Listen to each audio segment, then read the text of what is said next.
khususnya pameran tunggal ini aku beri tajuk melukis Huma gitu ya. Jadi melukis Huma ini aku ambil dari pengalamanku sebenarnya sebagai seorang perantau gitu loh. Nah, sebagai seorang perantau ini kan keberadaan Huma itu ternyata memang sangat dibutuhkan gitu. Meskipun Huma di sini itu adalah sebuah perjalanan gitu loh ya. Lah Huma sendiri itu kenapa aku memilih kata Huma? Menurutku secara basic filsafatnya Huma dia lebih memiliki kedalaman daripada aku menggunakan istilah rumah gitu loh.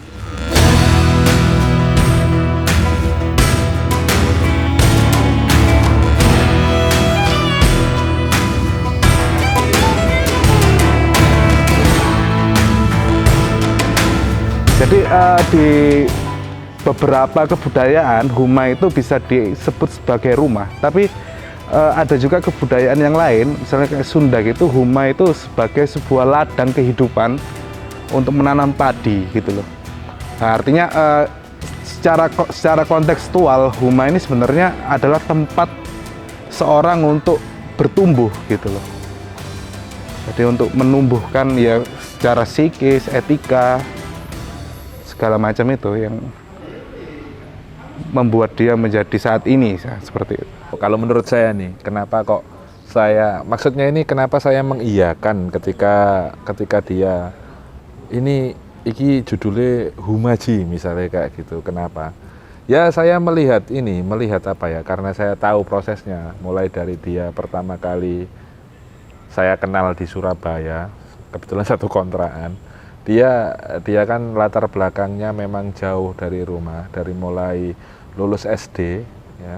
SMP dia sudah pindah ke Cirebon dan dia mondok pesantren di sana pada saat itu, dan kemudian dia balik lagi ke Sidoarjo ketika dia lulus SMA.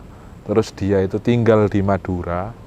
Habis dia tinggal di Madura, dia masuk kuliah di seni rupa UNESA pada saat itu. Dia juga jarang pulang anaknya. Jadi istilahnya apa ya? Mungkin bisa dikatakan di mana bumi dipijak di situ langit dijunjung itu yang selalu dia gunakan. Jadi di mana dia berpijak di situ adalah rumah. Jadi rumah itu selalu dibawa, bukan keong ya, tapi ya.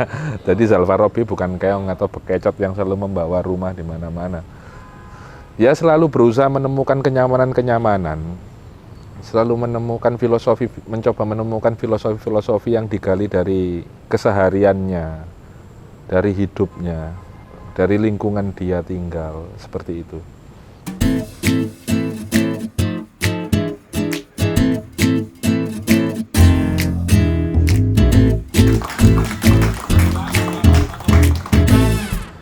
Yang menarik di sini adalah karena saya dulu teman satu rumah, jadi saya banyak sekali tahu tentang apa yang digelisahkannya, terus apa pemicu-pemicunya, dan karya-karyanya itu menurut saya karya-karya yang sifatnya itu monumental kebanyakan.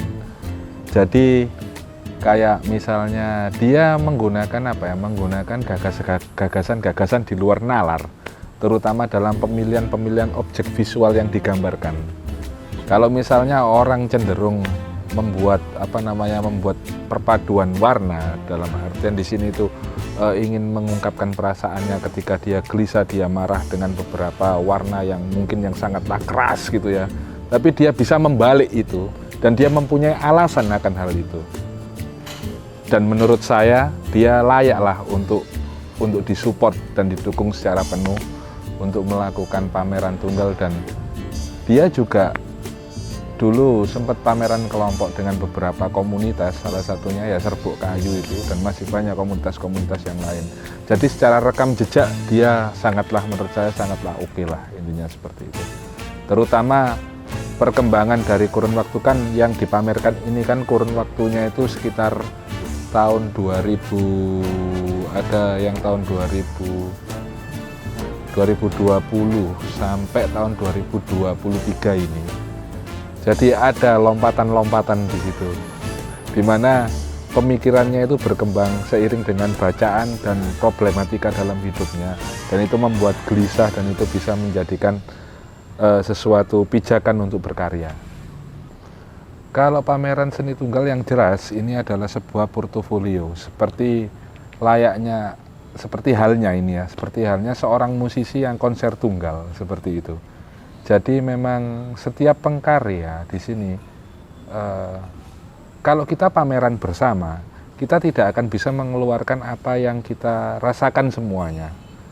Apakah ketika ngomong, kalau pameran tunggal nih, saya yakin pelukis yang melakukan perupa yang melakukan pameran tunggal, itu dia memiliki stok karya yang sangat banyak dan ini perlu dipublish untuk keluar.